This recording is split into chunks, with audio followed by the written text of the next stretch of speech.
Falar um pouco sobre a Defensoria Pública, a gente não pode deixar de falar daquele projeto interessante da Defensoria Pública, que é o Ribeirinho Cidadão. Já começou a etapa desse ano, né? O projeto ele aconteceu este ano, foram aí mais de 3.000 pessoas que foram atendidas aí pelas embarcações, né? E dessa vez nós ampliamos, né? O projeto contou aí com vários profissionais da área de saúde, né? E além dos profissionais da área jurídica, né? Além da presença do juiz, do promotor de justiça, ainda também houve um trabalho de conscientização ambiental, né? O lixo da beira do rio, ele foi retirado por meio de barcas. Enfim, é um projeto grandioso, um projeto de repercussão até mesmo internacional e que nós temos aí muito orgulho de realizar aí, coordenado pelo defensor público Air Praeiro, que é um apaixonado por esse trabalho, né, e desenvolve esse trabalho de forma brilhante.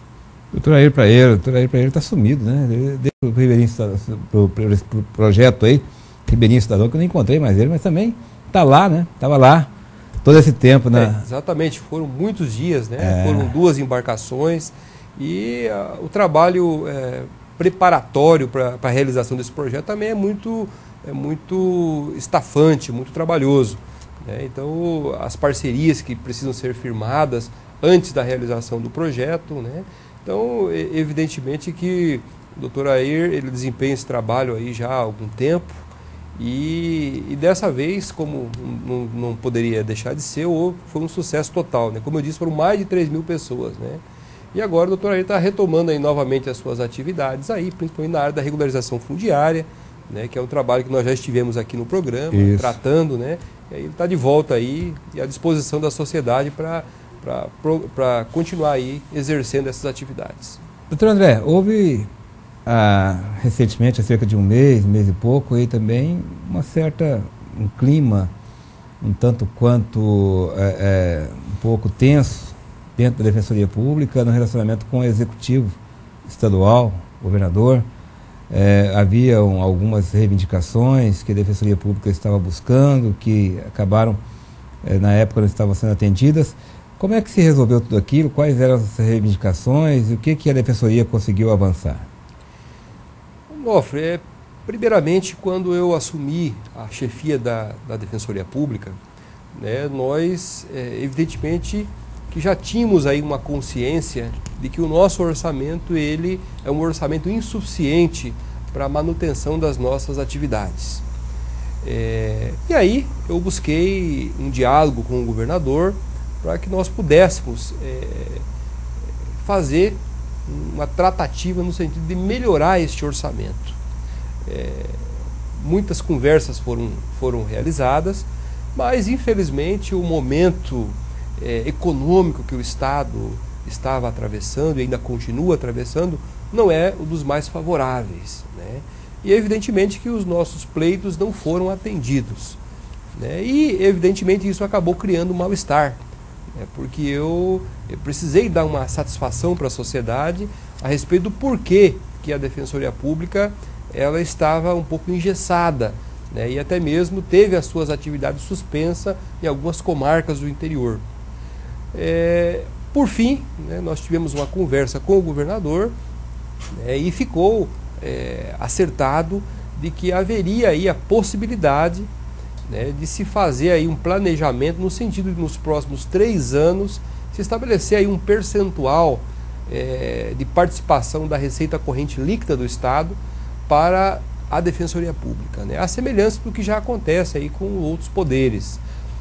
E esse trabalho aí de legislativo para inserir aí esse percentual ficou aí para o 2º semestre. Então nós acreditamos aí que a partir do mês aí de junho, do mês de julho, nós já reiniciamos novamente as tratativas no sentido de fazer cumprir aí essas conversações que acabaram ocorrendo.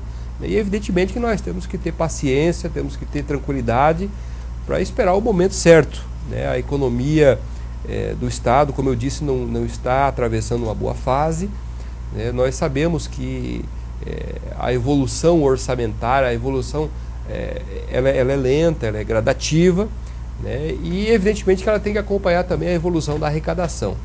E como acontece em todo o estado, né, a arrecadação ela começa a dar sinais aí de melhoria ali pelo mês de abril, né? A partir de abril é que se começa aí a se verificar um comportamento positivo na arrecadação do estado. Então evidentemente que com paciência, com tranquilidade, nós vamos retomar essas conversações já no segundo semestre. Eu tenho aqui a primeira pergunta do Marco Antônio do Quilombo. Ele diz o seguinte: olha, doutor, eu vi esses dias atrás um defensor apoiando moradores que vivem na Avenida do Barbado, em área de preservação permanente, e indo contra as desapropriações para a Copa de 2014. O senhor, como defensor público geral, como vê a atitude de seus colegas defensores apoiando essas causas consideradas ilegais? Bem, primeiramente nós temos que entender que existe um direito que é assegurado pela Constituição da República, que é o direito à moradia. E o direito à moradia, ele envolve uma série de prerrogativas que devem ser exercidas pelo cidadão, ainda que contra o poder público, né? Então, em relação especificamente a este caso, né, o fato do cidadão residir numa área de preservação permanente, dependendo do caso concreto, eu não conheço especificamente esse caso, há a possibilidade de se conseguir uma autorização do poder público para a permanência desse cidadão, porque a moradia é um direito sagrado. Então as obras que vão acontecer, que já estão acontecendo, elas não podem, em hipótese alguma, se sobrepor aos direitos fundamentais do cidadão. Se o cidadão ele tiver que sair da sua moradia, o Estado deve lhe proporcionar condições adequadas para que ele resida num lugar igual ou melhor do que ele se encontrava. Então, evidentemente que nós não somos contra as obras, não vamos nos opor às obras, mas nós vamos estar ao lado do cidadão, né? Se coloque você no lugar daquele cidadão que reside nessa área há muitos e muitos anos. Se alguém chegar na sua residência e dizer que da noite para o dia você terá que sair de lá, né, e com direito sem direito a qualquer tipo de indenização, sem direito a um lugar digno para você residir, evidentemente que você vai precisar se insurgir contra isso. E aí para isso existe a Defensoria Pública. Então nós realizamos tratativas com o governo do Estado, com os órgãos encarregados aí das desapropriações, no sentido de disponibilizar locais para que a população ela possa residir com igual dignidade que ela estava residindo antes do início dessas obras. Então, não somos contra a obra nenhuma, somos favoráveis a que o cidadão ele tenha assegurado o seu direito de moradia. E o fato da moradia dele estar numa APP ou não estar numa APP, tudo isso é passível de regularização. Ainda que ele resida numa APP, a legislação permite aí que o Estado, dependendo do caso concreto, mantenha ele residindo nesse local. Então não há nenhuma irregularidade, evidentemente que não apoiamos nenhum tipo de ato ilícito, mas apoiamos sim o direito sagrado, assegurado pela Constituição da República, de uma moradia justa, de uma moradia digna. Ok, vamos entrar no assunto principal, que é tema do programa de hoje, e até, em grande parte, razão do convite feito por nossa produção e a sua vinda aqui. O Ministério Público Estadual, através da pessoa do promotor de justiça Mauro Zac, entrou com uma ação civil pública contra o senhor, segundo ele, por ato de improbidade administrativa, e que nessa ação proposta pelo Ministério Público, né, ele acusa o senhor de consumir cerca de 56,24 mil litros de combustíveis entre os meses de março e abril de 2011 para atender a apenas 7 veículos, né? Segundo as contas do Ministério Público, cada veículo consumiu uma média de mais de 8 mil litros de combustível, que daria o equivalente a 200 tanques por apenas 2 meses. Significa que 3,34 tanques ou 133 litros de gasolina por dia, incluindo sábados, domingos e feriados, né? A principal denúncia era parte dessa questão do combustível. E envolve também, além do senhor, segundo a denúncia, também Emanuel Rosa, chefe de gabinete da Defensoria Pública Geral, e Hilder Jara Dutra, chefe do setor de transportes. O promotor entrou com essa ação e o juiz Luiz Aparecido Belucci, né, Júnior, da Vara Especializada de Ação Popular, negou o pedido de afastamento do senhor. Já estava pedindo seu afastamento, indisponibilidade dos bens, bloqueio dos bens, essa coisa toda. O que aconteceu, na verdade? Na sua opinião, o promotor de justiça Mauro Zac está equivocado ou mal intencionado? Onofre, telespectadores, nós temos que entender que no Estado de Direito que nós vivemos, onde tudo é regulado por lei, existe um órgão incumbido pela Carta Maior, pela nossa lei maior, que é a Constituição da República, incumbido de dizer o direito. E esse órgão é o Poder Judiciário. Então, evidentemente, que quem vai dizer o direito, nesse caso concreto, é o Poder Judiciário. E o Poder Judiciário já começou dizendo o direito. O Poder Judiciário disse que não havia elementos suficientes para um afastamento pretendido pelo digno promotor de justiça. Acusar é também um direito, também assegurado na Constituição da República aos membros do Ministério Público. Mas nenhum direito é absoluto. A partir do momento em que o exercício de um direito se dá por meio de excesso, por meio de abuso, ele deve ser freado. E freado pelo próprio Poder Judiciário. Felizmente, o Poder Judiciário ele está atento a qualquer tipo de excesso, qualquer tipo de abuso. E eu acredito piamente, estou convicto disso, que neste caso concreto houve um abuso, houve um excesso do direito de acusar. O que de fato aconteceu? Bem, primeiramente, vamos à gênese dessas denúncias. Tivemos lá na Defensoria Pública um servidor que exercia um cargo comissionado, um cargo de confiança, portanto demissível ad nutum, que nós tivemos que exonerar, dado algumas informações que nós obtivemos lá dentro sobre o seu comportamento, que feria a ética, que feria a moral, que feria principalmente os bons costumes. Diante dessas informações, nós optamos por exonerar o servidor,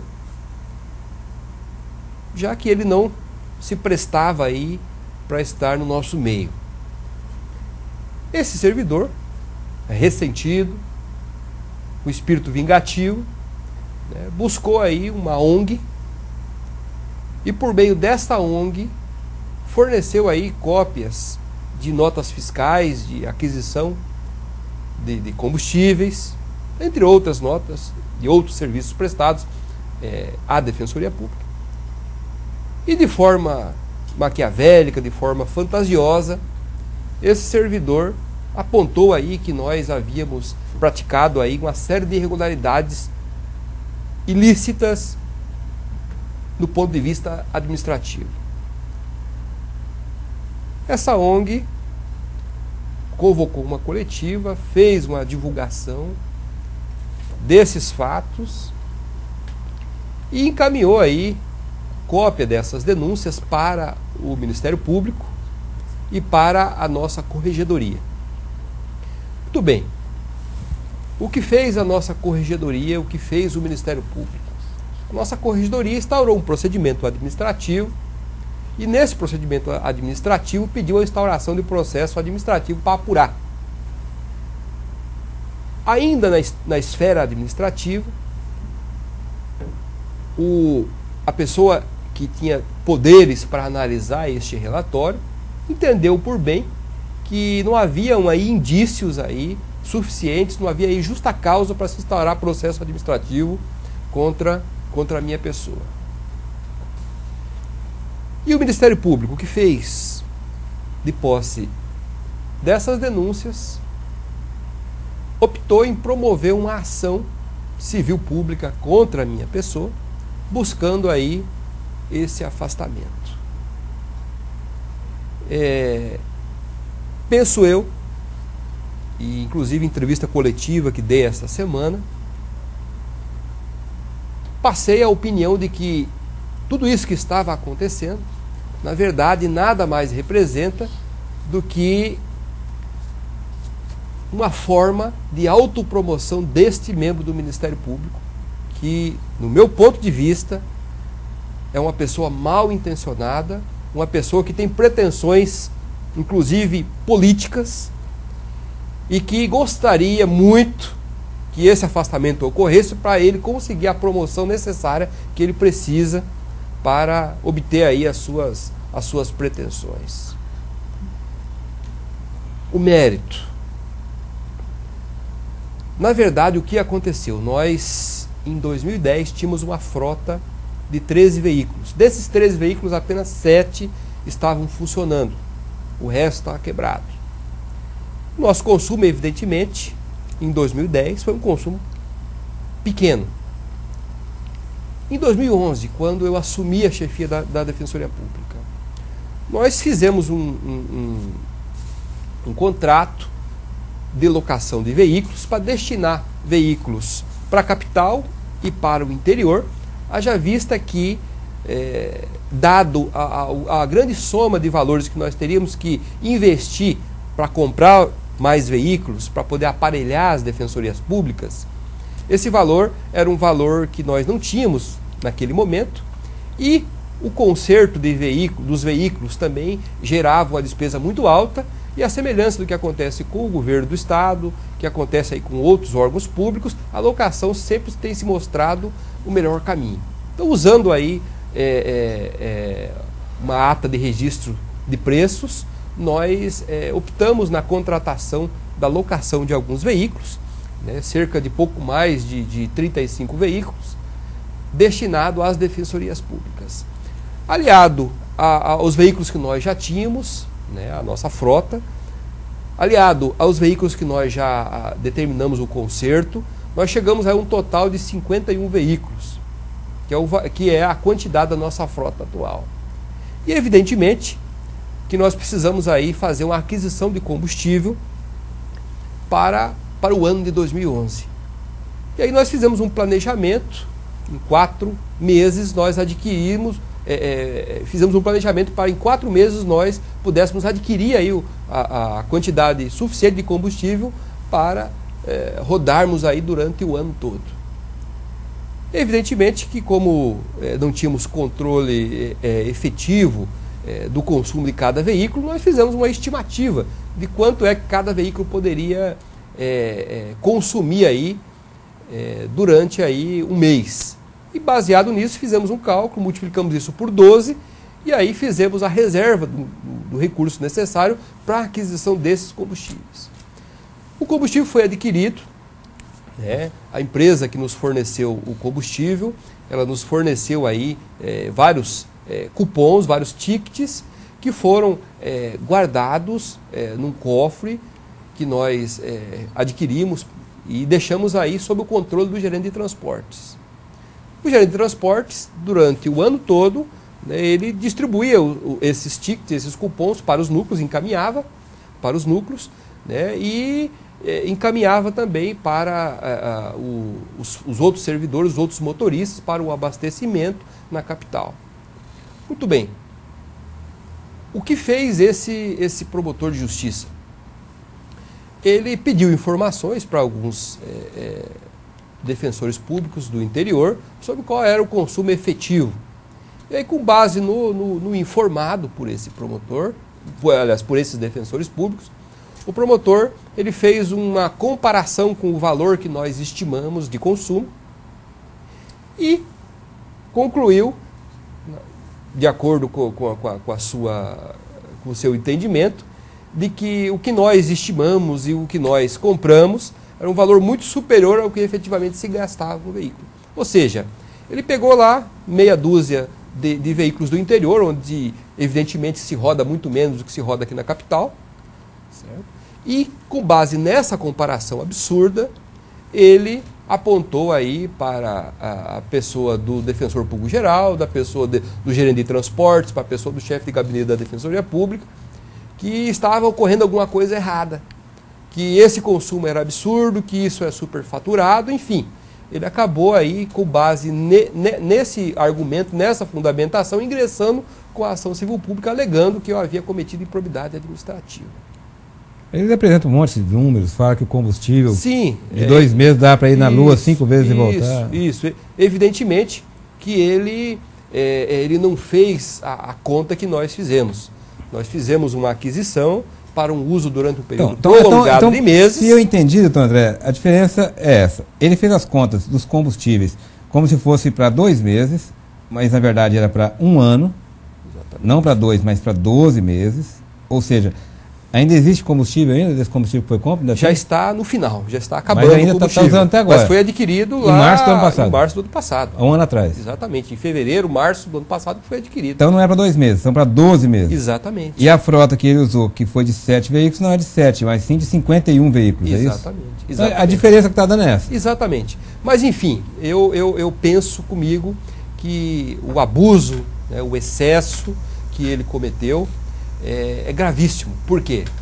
Porque ao ajuizar a ação de improbidade administrativa contra a minha pessoa e pedir o meu afastamento, ele ainda fez uma exposição midiática da sua atuação. Antes mesmo do juiz tomar conhecimento da ação, ele já chamou aí diversos órgãos da imprensa, deu declarações e plantou matérias em diversos sites que evidentemente acabaram aí dando uma credibilidade muito grande a ele, tendo em vista a função que ele ocupa, e passaram aí a execrar publicamente a minha imagem. Aí está o ponto mais grave de tudo. A partir do momento que um promotor de justiça ele age expondo a imagem de uma pessoa, de um homem público, como ele fez... Na verdade, eu acho que não é nem a pessoa, no caso é mais importante a instituição, né? A instituição... Defensoria Pública. Porque Onofre, eu também tenho uma história de vida. Mas eu acho assim, que a questão, assim, quando é do ponto de vista pessoal, se você não representasse uma instituição, fosse contra você, você buscaria na justiça e tal, toda essa reparação. Agora, não é apenas o doutor André Prieto, é o corregedor, é o chefe geral da Defensoria Pública do Estado de Mato Grosso. Sim, ele expôs a Defensoria Pública, que é um órgão que possui uma relevância tremenda para o sistema de justiça. Nós atuamos praticamente em 90% dos processos que tramitam hoje perante o Poder Judiciário. Realizamos um trabalho fabuloso, como você mesmo citou no começo da entrevista. Temos projetos reconhecidos nacionalmente e por conta de uma atitude irresponsável praticada por esse promotor de justiça, toda uma instituição ficou exposta. Como eu disse, eu tenho uma história. Eu tenho 37 anos de idade, me formei aos 22 anos. Aos 22 anos passei no meu exame de ordem, passei no primeiro concurso público que prestei, e estou na Defensoria Pública aí há 13 anos. Desde o seu início eu estou na Defensoria Pública. Fora isso, eu ministrei aulas em diversas instituições por aí mais de 8 anos. Hoje, está aqui que me antecedeu, um coronel da Polícia Militar. Hoje, tenho mais de 40 oficiais da Polícia Militar que foram alunos meus, lá na Academia de Polícia Costa Verde. Magistrados aqui no estado de Mato Grosso, são cerca de 30 magistrados, inclusive um magistrado federal, que foram alunos meus nas universidades por onde eu lecionei. Membros do Ministério Público, são mais de 15, inclusive uma procuradora da República, que foram alunas minhas, que foi aluna minha. Então, eu tenho uma história aqui no estado de Mato Grosso. Eu cheguei aqui no meio de um concurso público. Obtive aí uma excelente colocação no concurso público, que me deu a oportunidade, inclusive, de ficar aqui na capital. Não fui para uma outra comarca do interior, fiquei diretamente atuando aqui na capital. Dentro da carreira, nós possuímos 5 classes. Você começa como defensor substituto quando você é aprovado num concurso público. Com o passar dos anos, vem ocorrendo as promoções. Você é promovido para defensor público de primeira entrância, depois para defensor público de segunda entrância, defensor público de terceira entrância, defensor público de entrância especial e, por fim, defensor público de segunda instância, que é o defensor que atua em segundo grau, que atua perante, perante o Tribunal de Justiça. É uma carreira em que você, aos poucos, você vai sendo promovido, não só pela sua antiguidade, mas também por merecimento, até você chegar no último grau da carreira, que é defensor público de segunda instância. Eu sou defensor público de segunda instância e galguei todas essas promoções por merecimento. Trabalhei para isso. Na administração da Defensoria Pública, eu fui o corregedor geral por 2 anos.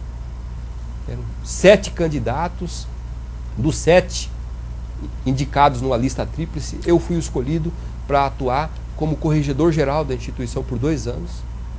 Fui presidente da Associação Mato Grossense dos Defensores Públicos, fui eleito.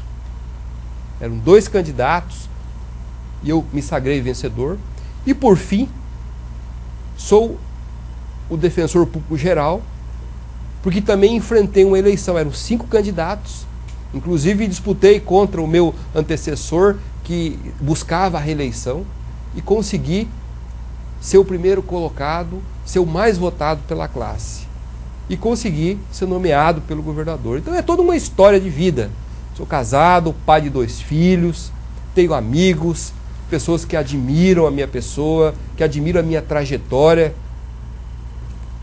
Então, é toda uma história de vida, de vida profissional, que foi manchada, que foi execrada publicamente nessa última semana por uma atitude irresponsável de um promotor de justiça que gosta de aparecer, que tem pretensões políticas, um promotor de justiça que age, inclusive, de má fé, e que não poderia nem mesmo ter ingressado com essa ação contra a minha pessoa, porque ele é suspeito em razão de uma relação comercial que nós tivemos.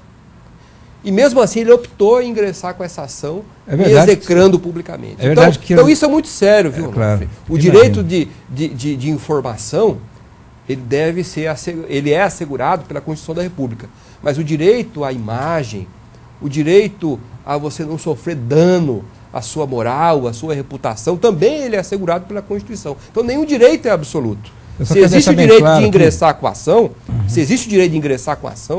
também existe o direito de você não expor publicamente alguém antes de uma sentença definitiva transitada em julgado.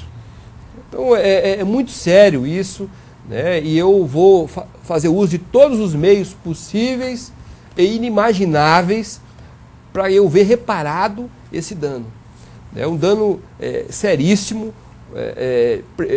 me trouxe sérios prejuízos de toda a ordem, inclusive no campo pessoal, e que isso não vai ficar por menos. Não vai ficar por menos. O magistrado que tem competência para apreciar essa ação já deu aí um primeiro sinal do que ele acha disso tudo. Negou todos os pedidos feitos pelo promotor de justiça. Ok. Só quero deixar bem claro aqui, né, a todos, que o promotor de justiça, o Dr. Mauro Zac, foi procurado por nossa reportagem, por nossa equipe, para se pronunciar, até para convidá-lo para vir ao programa, se ele quisesse. Mas não tenho problema nenhum de debater publicamente com ele o que ele fez, não só contra mim, mas como você mesmo disse, para a Defensoria Pública. O prejuízo que ele trouxe, eu não tenho problema nenhum. Inclusive estive conversando com ele, antes dele ingressar com a ação, sobre esse fato, para tentar esclarecer para ele tudo o que aconteceu. Mas infelizmente, quando se tem má fé, quando se tem dolo, quando se tem vontade de prejudicar, e principalmente quando se tem vontade de aparecer, qualquer versão que é apresentada, ela é descartada como ela foi descartada por esse membro do Ministério Público. Vamos lá, então, às sessões de perguntas, que o programa está chegando ao seu final. O Antônio Carlos Araes pergunta: se o senhor tem provas documentadas, como é que conseguiu gastar tanto combustível em tão pouco tempo? Como eu disse ao tratar dessa questão, o período de pouco mais de um ano,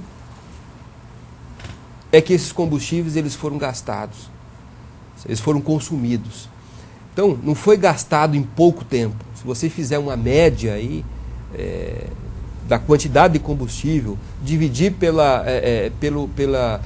por 12 meses, dividir pela quantidade da frota, você vai ver que a quantidade ela é razoável e que não há nenhum tipo de abuso, nenhum tipo de falta de planejamento. Ok. O Roberto Miranda, do Bela Vista, ações como a do Ministério Público contra o senhor não tem relação com ações que a Defensoria Pública está fazendo em relação às desapropriações da Copa? Pelo que sei, Mauro Zac é muito amigo de Éder Moraes. Olha, eu não tenho conhecimento disso, né? Eu quero acreditar que essas ações foram movidas por ele com a intenção pura e simplesmente de aparecer. Que é um promotor de justiça que adora exposição, né, midiática. Então, eu acredito que a intenção dele era aparecer em cima de uma instituição que merece respeito. Não só merece, mas que exige respeito. Eu quero crer que a intenção dele foi essa. O Manuel Pereira, do Goiabeiras, professor de Direito Penal, participando mais uma vez do nosso programa. Conheço o defensor André Prieto, fomos colegas e sei da sua retidão. Tenho certeza que após qualquer processo, tudo será devidamente esclarecido. Manuel, professor Manuel, o senhor melhor do que ninguém tem conhecimento de que a presunção da inocência ela precisa ser respeitada, tendo em vista que a Constituição da República assegura que ninguém será culpado senão após o trânsito em julgado de uma sentença condenatória. Então eu não posso simplesmente presumir que alguém é culpado pelo simples fato de ocorrer uma ação do Ministério Público. Nós temos que presumir até a sentença final, definitiva, que alguém é inocente. Só então é que eu posso presumir culpa. Quantas ações do Ministério Público não foram julgadas improcedentes? Citei inclusive essa semana um exemplo típico da atuação desse promotor de justiça contra um colega seu. Ele ajuizou uma ação de improbidade contra o ex-procurador-geral de Justiça, Dr. Paulo Prado, e essa ação foi julgada improcedente. Aliás, ela não foi nem recebida pelo juiz. O juiz indeferiu de plano, liminarmente, a ação desse membro do Ministério Público, e ele, não contente, recorreu para o Tribunal de Justiça, e o Tribunal de Justiça confirmou essa decisão. Então veja só, a ação, o direito de ação, ele existe. Só que o direito de ação ele é autônomo. Ele é autônomo. O direito de ação ele não corresponde necessariamente ao direito que é buscado por meio dessa ação. São duas coisas diversas. Né? Então, em razão disso, nós temos que presumir que alguém é inocente até ocorrer uma sentença condenatória. Então, professor, muito obrigado pelas palavras. E eu acredito piamente no Poder Judiciário, e eu sei que a sentença de mérito ela será favorável à minha pessoa. Okay, uma última pergunta. O Moacir, ele é empresário e ele está fazendo aqui, na verdade, o que pode ser uma denúncia. Tá? Ele está dizendo aqui, como é que o senhor explica a Defensoria ter celebrado um contrato com uma empresa, Polo Ar-Condicionado, estando essa empresa impedida de celebrar quaisquer contratos contrariando a Lei 8.066, e ainda de uma forma equivocada. O contrato foi feito de forma global e não por acionamento. Ou seja, mesmo não fazendo nada, a empresa recebe todo mês. O senhor tem esse conhecimento? Não. Na verdade, essa empresa ela presta serviços para a Defensoria Pública, mas houve um processo licitatório, várias empresas participaram, certo? E ela foi a vencedora no certame. Sobre a regularidade, no nosso setor de licitações, ele é muito criterioso. Né? No momento que você participa de um processo licitatório, você tem que apresentar todas as certidões exigidas pela Lei 866, que é a lei que regula licitações. Então, o contrato ele só é feito, ele só é confeccionado, só é firmado pela Defensoria Pública se essas certidões elas forem todas regulares. Então, se ela é irregular ou não, eu posso atestar com convicção de que os documentos que nós temos em nosso poder, eles atestam que ela é regular. Em relação a recebimento mensal, sem prestar serviço, isso é impossível. Primeiramente, uma empresa ela presta o serviço e após a prestação do serviço, ela emite uma nota. Essa nota ela chega no nosso departamento competente e é feito o atestado se esse serviço foi ou não prestado, ou no caso se o produto foi ou não foi entregue. A partir desse momento é que nós desenvolvemos todos os atos necessários para fazer pagamento. Então o serviço, evidentemente, ele só é pago se o serviço for efetivamente prestado. Mas de qualquer forma não custa nada averiguar, né? Não, com certeza, né? Mas eu posso já de antemão dizer que todos os cuidados, né, para a realização de um contrato com qualquer empresa, ele precede aí uma análise muito profunda e muito acurada aí do setor competente. Ok, nosso programa vai chegando ao seu final. Quero agradecer, doutor André. Muito obrigado por ter atendido ao convite da nossa produção. E, mais uma vez, deixar aqui o espaço também para o promotor Mauro Zac, dizer que o programa está à inteira disposição, como já fizemos, tentamos procurá-lo, falar com ele, preferiu não se manifestar, né? Está aqui quem quis aproveitar o espaço para colocar a sua versão dos fatos. Nosso muito obrigado pelas explicações e nos colocamos sempre à disposição também da nossa querida Defensoria Pública. Onofre, muito obrigado mais uma vez pelo convite, né? Sempre estarei aqui quando você nos acionar para poder prestar esclarecimento para a população, né? Infelizmente, é uma crise institucional que estamos passando, né? Acredito piamente no Poder Judiciário, ele vai dar uma resposta para tudo isso. Eu estou à disposição da sociedade, estou à disposição do seu programa para debater sobre Defensoria Pública, sobre o nosso trabalho, que é um trabalho essencial para o sistema de justiça. Então, meu muito obrigado, uma boa noite a você, uma boa noite a todos os telespectadores que estão nesse momento nos assistindo e estamos à disposição de todos vocês para qualquer informação, para qualquer tipo de esclarecimento adicional. Muito obrigado.